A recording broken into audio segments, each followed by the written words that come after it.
Hello दोस्तों, स्वागत है आप सभी का। आज के इस वीडियो में हम देखेंगे कि एलन मस्क जी की जो कुंडली है, वो कैसे काम करती है। यहाँ पे एक चैलेंज और आता है, वो ये कि क्या टाइम ऑफ बर्थ होगा, कैसे चीज़ों को हम कनेक्ट कर पाएँगे। तो शुरुआत जो है, मैं पहले उसमें आपको ये बताने की कोशिश करूँगा कि हम कैसे किसी भी इंडिविजुअल चार्ट से टाइमिंग को फिक्स करने की पहले कोशिश करते हैं। अब जैसे इतने बड़े व्यक्ति की जो टाइमिंग है, अगर मैं इसको एस्ट्रो सेज से उठाऊँगा, तो वहाँ पे वो डर्टी डेटा के फॉर्म में मुझे मिलेगा। यहाँ पे हम यूज़ करते हैं उनका जो विकिपीडिया पेज है, उस पे चलते हैं और कुछ माइनर इवेंट्स को चेक करने की कोशिश करेंगे, जो कि हमें मैच होती हुई नज़र आनी चाहिए। इस कुंडली में अगर हम देखें या इस विकिपीडिया में अगर हम देखें, तो यहाँ पे हमें 2 की पॉइंट्स मिलेंगे। ध्यान से देखिएगा, अगर हो सके तो आपको मिलेगा कि जब इनकी उम्र तकरीबन 10 साल थी, तब इन्होंने कंप्यूटिंग के अंदर वीडियो गेम्स को बनाने के लिए काम करना शुरू किया था, एक चीज़। और अपने आप को एक प्रोग्राम्स के लिए प्रिपेयर कर दिया। 12 साल की उम्र में उन्होंने पहली बार कोई एक गेम को बेचा और उसके बाद उन्हें उसके बदले में पैसे मिले, ठीक है? तो हमारे लिए इवेंट्स कनेक्ट करना है अराउंड द एज ऑफ 10। और एक की पॉइंट जो हमें यहाँ पे समझ में आता है कि ये एक तरीके से इंट्रोवर्ट चाइल्ड में माने जाते थे, ठीक है? अगर हम जहाँ से इवेंट कनेक्ट कर लें, तो आगे की उनकी सारी इवेंट्स जो हैं, जो कि मेजर इवेंट्स हैं, उसे आप धीरे-धीरे पढ़-पढ़ के कनेक्ट कर पाएँगे। जैसे कि उन्होंने अपने जो देश है, उसको छोड़ा अप्रॉक्सिमेटली 1989 के अराउंड, ठीक है? और कनाडा शिफ्ट हो गए। तो ये जो कुछ डेट्स हमें यहाँ से मिलती हैं, इन डेट्स को लेकर हम मूव करेंगे और फिर चार्ट्स को चेक करेंगे, क्योंकि जब कभी भी ऐसी कोई कुंडली बनाई जाती है जिसका डेटा वेरीफाई ना होता हो, तो वहाँ पे आपको इवेंट्स और टाइमिंग्स मैच करना ज़रूरी होता है। देखिए, अगर ये नॉर्मल कुंडली आप लोग बनाओगे, आपको एक नॉर्मल विंशोत्तरी दशा इस तरीके से दिखाई देगी, ठीक है? अब नॉर्मल विंशोत्तरी दशा के हिसाब से देखा जाए, तो इनके जन्म के समय से इनके ऊपर शुक्र की दशा चल रही थी। शुक्र की दशा अगर चल रही है, तो शुक्र जो है वो चौथा घर दिखाएगा, मनमर्जी दिखाएगा और लाभ दिखाएगा। पहली कंडीशन तो ऐसा लगता है कि हाँ, ये दशा हो सकती है, खेलने-कूदने का मन। लेकिन वहाँ पे क्या कहा गया कि वो जातक जो थे वो एक इंट्रोवर्ट नेचर के जातक थे। ये शुक्र की दशा चल रही है, तो शुक्र में इंट्रोवर्ट वाला टर्म नहीं नज़र आता। फिर यहाँ पे हमें लगता है कि शनि के साथ बैठे हैं, तो ये कॉम्बिनेशन होगा, ठीक है? लेकिन चंद्रमा की प्लेसमेंट को देखें, तो ये बैठे हैं सेकंड हाउस में। अब डिसीज़न ये लेना है कि किस पर्टिकुलर जगह से हम अपने जो दशा सीड है, उसको फिक्स करेंगे। चंद्रमा यहाँ पे अकेले बैठे हैं, चंद्रमा के साथ कोई भी शुभ ग्रह मौजूद नहीं है, ठीक है? चंद्रमा के ऊपर कोई ऐसे शुभ ग्रह की डायरेक्ट दृष्टि भी नज़र नहीं आती, अगर दृष्टि है तो मंगल की। जबकि लगन की बात करें, तो लगन के ऊपर केतु बैठे हुए हैं। अब यहाँ पे हम पहले देख लें एग्ज़ैक्टली लगन किसके पास आया। तो लगन आया है पुष्य नक्षत्र में। पुष्य के स्वामी होते हैं शनिदेव, ठीक है? अब शनिदेव हैं, तो कहीं न कहीं यहाँ पे हम शनि को देखेंगे। शनि शुक्र के साथ हैं, पॉजिटिव। और जुपिटर से उनके ऊपर दृष्टि आ रही है, अगेन पॉजिटिव। नेगेटिव साइड क्या लेंगे? हम ये ले लेंगे कि राहु की दृष्टि जो है वो शनि के ऊपर है, ठीक। अब देखिए, दशा को लगाने से पहले इंसान के सोचने के ढंग को आपने समझ लिया। शनि है, यानी कि एक लंबा प्लानर है, ठीक। शनि 2.5 साल तक एक जगह बैठ सकते हैं। कर्म करने की तो उनके अंदर नेचुरल आदत रहेगी। जब लगन का नक्षत्र स्वामी शनि बने और वो भी अष्टम और सप्तम को साथ में ले ले, तो क्या आएगा? या तो साझेदारियाँ आएँगी, या तो व्यापार आएगा दिमाग के अंदर। दूसरा, अष्टम का स्वामी होगा, तो वहाँ पे टेक्नोलॉजीज़ आएँगी। राशि आप ध्यान से देख लीजिए, 11 नंबर की राशि है, जो कि टेक्नोलॉजीज़ को दर्शाती है। को-रूलिंग होती है यहाँ पे शनि और राहु की, जो कि टेक्नोलॉजीज़ को दर्शाती है। तो व्यक्ति के दिमाग के अंदर कहीं न कहीं टेक्नोलॉजीज़ को लेकर एक थॉट अपने आप में मौजूद था। और शनि सोचने का ढंग है, शनि सोचने के ढंग होने के साथ-साथ उनके ऊपर नक्षत्र प्रभाव किसका है? कृत्तिका का है, ठीक है? कृत्तिका किस तरीके का नक्षत्र होता है? एक वॉर अगर आपको करनी हो, तो एक विस्फोटक परिस्थितियाँ चाहिए, है ना? तो ये हमने बहुत पहले भी आपको बताया था। जो लोग किसी ऐसे माइंडसेट के साथ काम कर रहे हों जहाँ पे कि एग्रेसिव पोटेंशियल्स की ज़रूरत पड़ती है, वहाँ पे कृत्तिका नक्षत्र सूर्य का जो है वो लिया जाता है। ये चीज़ मैंने आपको अब्दुल कलाम जी के वीडियो में समझाई थी। तो ये जो फ़ॉर्मेशन है, ये माइंड के अंदर ऐसे गेम्स, ऐसी चीज़ों को क्रिएट करने की ओर आगे बढ़ाएँगे, जो कि दुनिया के अंदर कुछ नया हो, कुछ विस्फोटक हो, अपने आप में कुछ अलग हो, ठीक है? ये फ़ॉर्मेशन माइंड के अंदर आएगा। दूसरी बात ये है कि अगर हम इनके स्ट्रेंथ को चेक करते हैं, तो यहाँ पे शनि बहुत ज़्यादा बलवान नहीं हो पा रहे। यहाँ पे शनि बहुत ज़्यादा बलवान नहीं हो रहे। ये ज़रूर एक चुनौती वाली बात आएगी, लेकिन इस चीज़ को ध्यान रखना है कि यहाँ पे शनि जो हैं, वो उपाय उन्होंने क्या किए वो तो मैं भी नहीं जानता, इसलिए उस पे तो मैं यहाँ पे कोई डिस्कशन नहीं करूँगा। लेकिन इस बात को ध्यान रखिएगा, शनि जो है वो इस कुंडली में एक सोचने का ढंग है और उनको साथ है शुक्र का, ठीक है? आप यहाँ पे देखो विमशोपक बल में अगर आप ध्यान से देखोगे तो एक ऐसा व्यक्ति जिसका कि केतु बहुत ज़्यादा बलवान है, ठीक? और उसके बाद सबसे ज़्यादा हाईएस्ट पोटेंशियल किसके पास है? शुक्र के पास है। और मैंने आपसे कहा था जब मैंने विष दोष समझाया था, जब भी कोई 2 ग्रह युति में आते हों तो इस बात पे ज़्यादा ध्यान देना है कि किसकी क्वालिटी किसकी तरफ शिफ्ट होगी। शुक्र की क्वालिटी क्योंकि राशि में भी बैठे हैं और साथ में भी बैठे हैं, शिफ्ट हो जाएगी किसकी तरफ? शनि की तरफ। सोचने के ढंग में टेक्नोलॉजी तो गिफ्टेड है ना, 8वां घर और 7वां घर तो गिफ्टेड है। वहाँ पे शुक्र की प्रवृत्ति जो है वो भी इन्वॉल्व हो गई। तो कैसे सोचते हैं? व्यापारिक बुद्धि से सोचते हैं। व्यापार में भी किस चीज़ को लगाने की बात सोचते हैं? सोचते हैं तो वो सिर्फ़ टेक्नोलॉजीज़ को। अष्टम भाव का प्रभाव लेके चल रहे हैं। अष्टम का स्वामी अगर लाभ भाव में बैठे तो अच्छी कंडीशन कही जाएगी, कोई दो राय इसमें नहीं है। अब यहाँ पे आप देखोगे ये जो राशि है ये किस नेचर की राशि है? ये आपकी चर नेचर की राशि है, तो ये जो भाव हुआ ये कैसा भाव हो गया? बाधक भाव हो गया। तो बाधकेश कौन हुआ? शुक्र खुद हो गया। तो व्यक्ति किस तरफ अपना दिमाग ज़्यादा लगाते हैं? शुक्र के पोटेंशियल के साथ अपने शनि के पोटेंशियल को मिलाते हैं, ठीक है? कोई लेबर इंडस्ट्री में नहीं काम करते, एक ग्लैमर जैसी कंडीशंस के साथ काम करते हैं। इस चीज़ को ध्यान रखिएगा। शुक्र के इस पोटेंशियल को यूज़ करते हैं, वो बाधकेश है, विघ्नेश्वर है, उसका पोटेंशियल यहाँ पे यूज़ होता है, जिसकी वजह से उन्हें काफ़ी फ़ायदा हो रहा होता है। अब आ जाइए दशाओं के ऊपर। तो दशा में ये बात तो समझ में आई कि चंद्रमा को अगर लगाना हो मान लीजिए मुझे, तो मैं यूज़ कर सकता हूँ यहाँ पे आपके लिए एक क्षेम तारा दशा यूज़ कर सकता हूँ, ठीक है? क्षेम तारा दशा से भी आप इवेंट्स को कहीं न कहीं मैच कर लेंगे। देखिए शुरुआत हुई है मंगल में, ठीक है? 10 साल की उम्र कही गई है, तो राहु का प्रभाव आ जाएगा। राहु के प्रभाव आने की वजह से राहु शनि की राशि में है और मंगल के साथ बैठे हैं। जो उनके सोचने का ढंग होगा, वो कहीं न कहीं यहाँ पे टेक्नोलॉजी ड्रिवन हो जाएगा, ठीक है? क्यों? क्योंकि राहु जो है वो तकनीकों को दर्शाते हैं और चंद्रमा चंद्रमा से कनेक्टेड है ये राहु कैसे चंद्रमा से कनेक्टेड है? देखिए, ये जो राहु है इनका ये बैठा है श्रवण नक्षत्र में, चंद्रमा के नक्षत्र में। चंद्रमा के साथ इसका रिलेशन कैसा आ रहा है? 6-8 का रिलेशन आ रहा है। तो मन जो है वो अपनी किसी और चीज़ में लगेगा। व्यक्ति कैसा हो जाएगा? इंट्रोवर्ट हो जाएगा, जो मैंने आपको ऊपर पढ़ाया था। शुरुआत में जो मंगल है उसका प्रभाव और इसके बाद राहु का प्रभाव, तो उनके सोचने के ढंग पे जो प्रभाव है, वो कहीं न कहीं एक फ़ॉर्मेशन है किसी तरीके से चीज़ को बारीकियों को समझने की। कोडिंग्स कब होती है? कोडिंग्स तब होती है जब केतु और राहु प्रभाव कर रहे होते हैं। जहाँ पे आप देख लो राहु के साथ मंगल है जो कि पंचम भाव के स्वामी हैं, ठीक है? तो बुद्धि भी सपोर्ट कर रही है और फ़ॉर्मेशंस में इतना पोटेंशियल है क्यों? क्योंकि राहु और मंगल साथ में बैठे हैं, तो अंगारक दोष ज़रूर है, लेकिन ये अंगारक दोष कहीं न कहीं एक पोटेंशियल के तौर पे यूटिलाइज़ होता है, ठीक है? क्योंकि यहाँ पे राहु शनि को दृष्टि भी दे रहे हैं और उसकी राशि में भी बैठे हैं। यानी कि शनि के ऊपर राहु और मंगल दोनों का प्रभाव काम कर रहा है। सोचने के ढंग के ऊपर टेक्नोलॉजी और साथ-साथ आपके इंजीनियरिंग्स का मंगल, शनि जो कि कारकत्व रखते हैं इंजीनियरिंग्स के, उनका पूरा-पूरा प्रभाव नज़र आता है।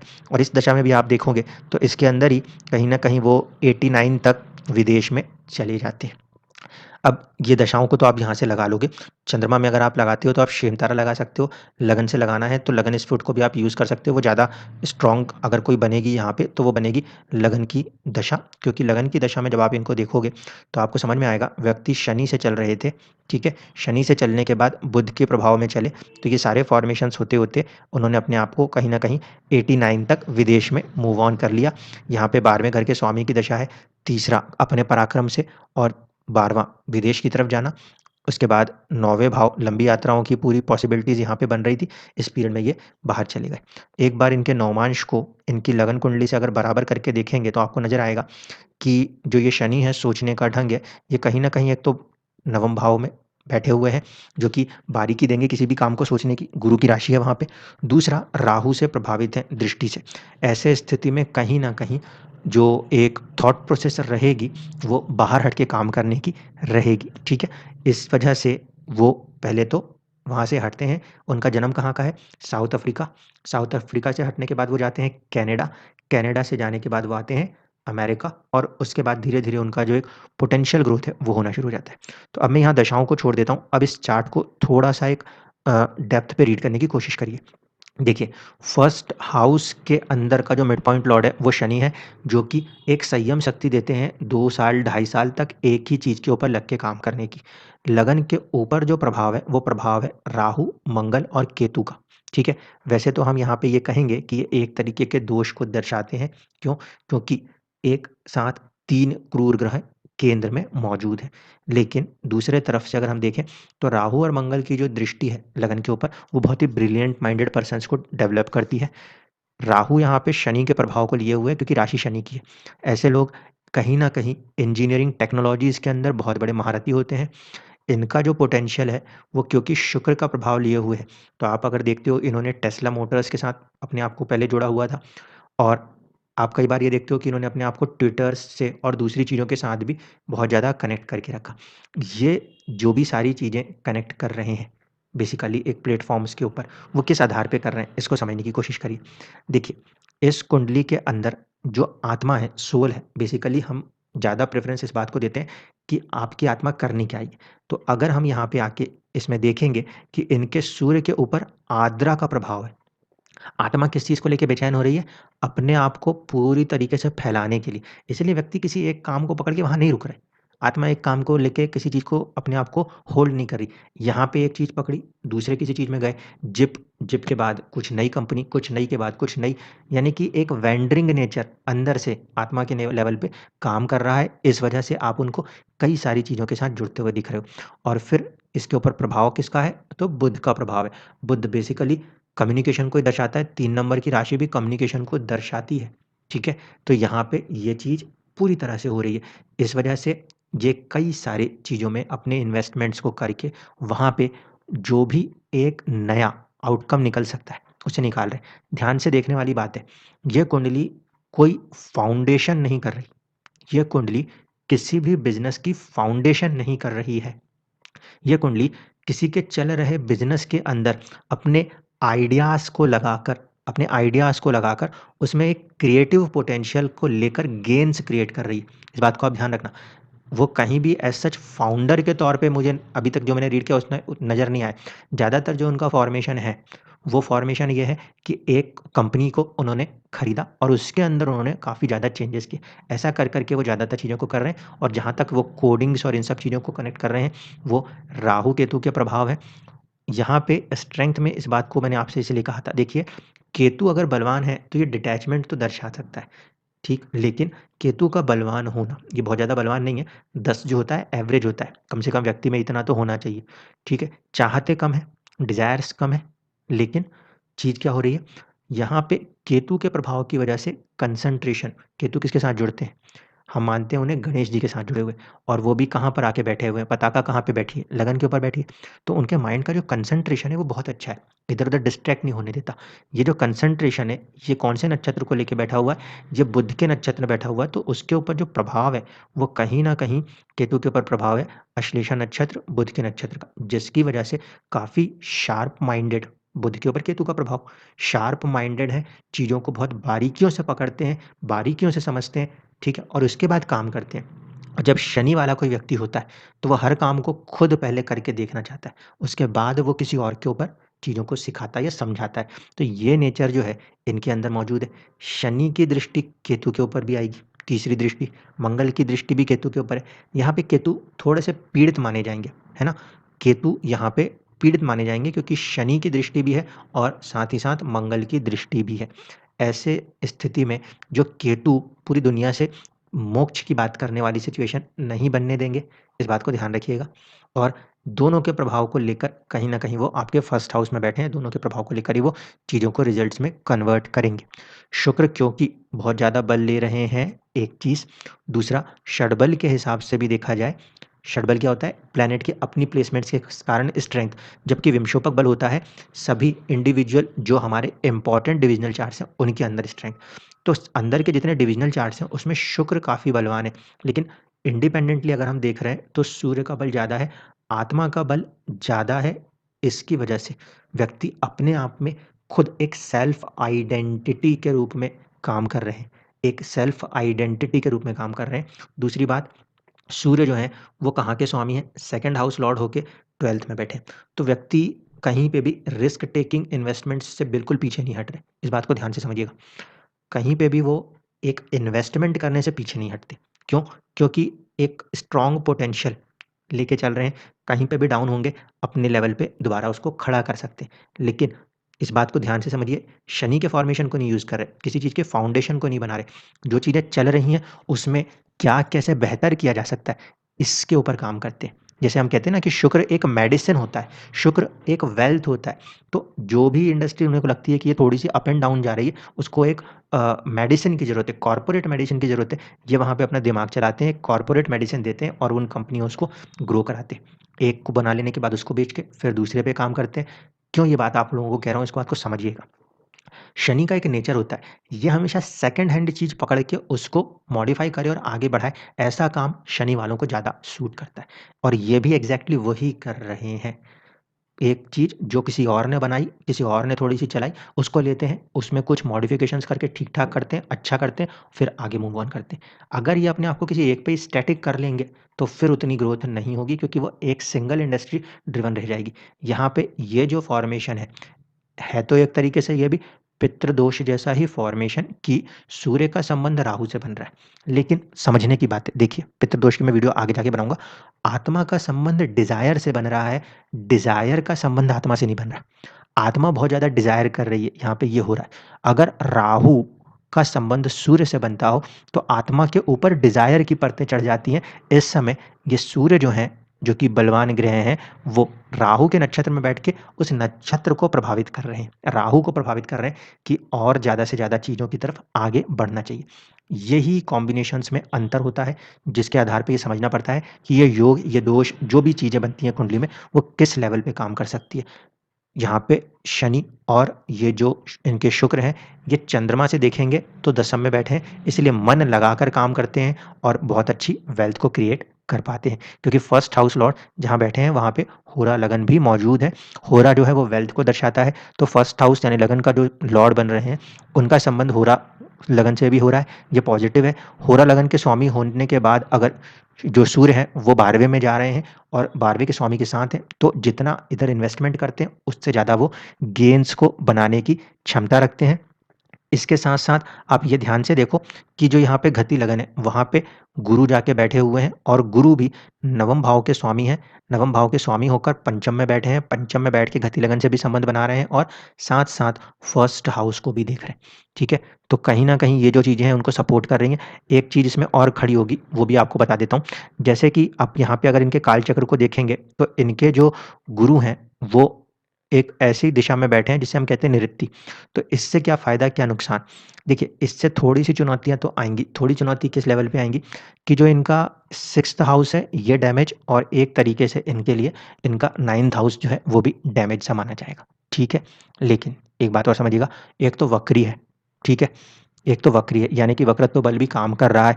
तो ये ग्रह 50% खराब है, ये ग्रह 50% खराब है, 50% ये पीछे की तरफ है, उतना वो सही भी रहेगा, ठीक है? ये चीज़ इसलिए स्पेशली बोल रहा हूँ कि अगर ग्रह वक्री नहीं होता यहाँ पर और ये पूरी तरह से पीड़ित हो जाते, तब तो ये आगे हायर लर्निंग मिलने नहीं देते, फादर का लव सपोर्ट मिलने ही नहीं देते। यहाँ पे इनका वक्रत्व होना, पीड़ित होकर थोड़ा-सा बचा रहा है, थोड़ा-सा डुबो रहा है। एक चीज़ तो ये हो रही है, जिसकी वजह से कहीं न कहीं एक चैलेंज किस्मत के अंदर बनेगा, जहाँ पे किस्मत थोड़ा डाउन भी जाएगी और दोबारा खड़े होने की सिचुएशन कभी-कभी आएगी। दूसरा, क्योंकि 6th हाउस का भी संबंध बन रहा है, इसलिए सर्विस से ज़्यादा यहाँ पे सेल्फ अपने फ़ोकस करके, सेल्फ डेवलपमेंट करके, एक तरीके से काउंसलिंग वर्क्स कह लीजिए, या फिर टेक्नोलॉजी को डेवलप करने में सेल्फ एम्प्लॉयड होने की कोशिश कर रहे हैं, ना कि सर्विस में फँस रहे हैं। अगर ये श्रापित कंडीशन में नहीं होते, तो फिर कहीं पे सर्विस की सोच भी सकते थे। लेकिन ये यहाँ पे इस चीज़ को ब्लॉक करेगा, ये यहाँ पे इस चीज़ को ब्लॉक करेगा, 50% तक ब्लॉक करेगा और बाकी की चीज़ों को इस तरीके से हम कनेक्ट कर सकते हैं। जब हम सूर्य से चीज़ों को देखते हैं कि यहाँ पे ये फ़ॉर्मेशंस अटक रही हैं, तो हम इस बात को मान के चलते हैं, यहाँ पे एक अड़चनें हैं, जो अड़चनें काम करती हैं, इस आधार पे इसको लिया जा सकता है। वरना आपको ये लगेगा कि मैंने एक लॉजिक बताया हुआ है आपको कि हमेशा जब ऐसा फ़ॉर्मेशन आए, तो छठे में ये देखिएगा कि ग्रह कहीं श्रापित तो नहीं है। ग्रह श्रापित है, लेकिन अगर वक्री है, तो 50% असर है, 50% उसके पास पीछे का भी असर करने की क्षमता है, उसको भी वो लगा कर देगा। एक चीज़ लास्ट में जाते-जाते यहाँ पे आप योगी अवयोगी वाली जो चीज़ें होती हैं उसको भी देखना चाहते हैं, तो उसको भी आप एक बार लगा के ज़रूर से देख सकते हैं। योगी, सहयोगी और क्या फ़ॉर्मेशन है। योगी ग्रह जो है वो मंगल है। मंगल का जो फ़ॉर्मेशन है वो कहीं न कहीं 10th हाउस और 5th हाउस का संबंध है, इसीलिए बुद्धि और ये वाला फ़ॉर्मेशन योगी होने के कारण उच्च का रहा, ठीक है। सहयोगी खुद अपने आप में कौन है? वो है शनि, ठीक है? और अवयोगी कौन है? अवयोगी हुए हैं यहाँ पर केतु। अवयोगी जो हैं वो केतु हैं, उनका जो प्रभाव है वो राशि के आधार पे देखा जाए तो किसके साथ जुड़ा हुआ है? चंद्रमा के साथ। नक्षत्र के आधार पे देखा जाए तो किसके साथ जुड़ा हुआ है? वो जुड़ा हुआ है आपके बुध के साथ, ठीक है? लेकिन सहयोगी और साथ-साथ योगी, सहयोगी और साथ-साथ योगी दोनों की दृष्टियाँ केतु के ऊपर हैं, ठीक है? पहली कंडीशन। और दूसरी कंडीशन, सहयोगी जो है वो फिर भी सेफ साइड पर ही है। सोचने का ढंग जो है वो यहाँ पे सेफ साइड। अगर ये केतु गलती से बुध की जगह शनि के नक्षत्र पुष्या पे बैठ जाते, तो फिर यही कुंडली देखने को रह जाती, व्यक्ति इतना विकास नहीं कर पाते। इसलिए जो योगी, सहयोगी, अवयोगी जैसे कंसेप्ट जब भी लगाते हैं, तो उसको थोड़ा-सा इन चीज़ों के साथ भी कनेक्ट करके ज़रूर देखना चाहिए कि आखिरकार वो किस लेवल पे किसी चार्ट को मॉडिफ़ाई कर रहे हैं। दूसरी इम्पोर्टेंट चीज़ जो है वो ये है कि केतु के ऊपर गुरु की शुभ दृष्टि भी कंसिडर होगी, जो कि केतु की अशुभताओं को कम करने का प्रयास ज़रूर करेंगी। धन्यवाद।